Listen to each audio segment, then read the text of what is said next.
So, hi guys! Ayan, Tuesday lunch ay ating lamb curry. Yung may potato on top na fried. And then, split chickpeas. Ayan. So, ito yung may partner na white and yellow rice. Ayan. So, busy na guys.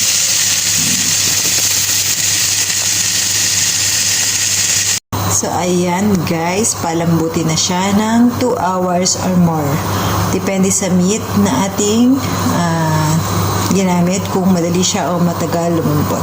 So, habang nagpapalambot ako niyan, magpiprito na ako at magpiprepare ng iba ko pang gagawin. Like ng salad. Hi guys, ayan, tapos na po ang ating lamb curry. Ayan. At ito na po ang ating rice. So, for steaming na rin. Ayan. White and yellow rice. So, guys, ayan. Ready na ang ating lamb curry with potato on top. And then, ito na rin ang ating rice. So, ready na rin siya. 5 minutes pa. Ayan. Siyempre, ito na ang ating mga serving plate. Ayan. Ito na ang ating pang on top. Ang ating potato and chips para sa curry. Siyempre, ang ating pang garnish.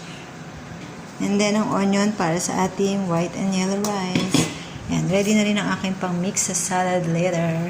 Ayan, guys.